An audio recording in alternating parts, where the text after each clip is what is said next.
बघा हे आपला एक्झाम. मग काय करणार, जाणार का नाही? तर राम राम मंडळी, तुमचं पुन्हा एकदा स्वागत आहे आपल्या नवीन ब्लॉगमध्ये. तर आज आपण सुरू करत आहोत मिनी ब्लॉग सिरीज आणि आज आहे मार्गशीर्ष महिन्यातील दुसरा गुरुवार. सकाळी लवकर उठून आवरून मी पूजेची तयारी केली.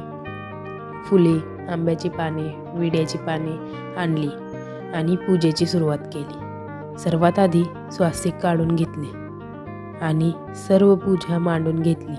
त्यानंतर कॉलेजला जायची तयारी केली आणि आज होता आपला योगाचा पेपर झाल्यानंतर आम्ही खाली गेलो आणि प्रियांका बघा काय बोलतीये. काय लग्न. आणि परवा काय आहे आपला? एक्झाम. मग काय करणार, जाणार का नाही? नाही जाणार, जायचंय पण जायला भेटत नाहीये. काय आता पेपर आहे म्हणल्यावर लग्न कॅन्सल करायला बहिणीचं लागतं. लग्न कॅन्सल करायचं, बहिणीचं. काय आता करायलाच लागतंय. मग त्यानंतर घरी येऊन देवीची पूजा केली, कथा वाचली आणि आज होती दत्त जयंती. तर आम्ही मंदिरामध्ये गेलो होतो, देवाचे दर्शन झाले आणि इथं हळदीकुंकवाचा कार्यक्रम चालू होता. बाहेर बघितलं तर महाप्रसादाचे वाटप पण चालू होते आणि तसेच प्रसाद घेतला आणि घरी चाललो. तर अशाच व्हिडिओसाठी आपल्या चॅनलला फॉलो करा.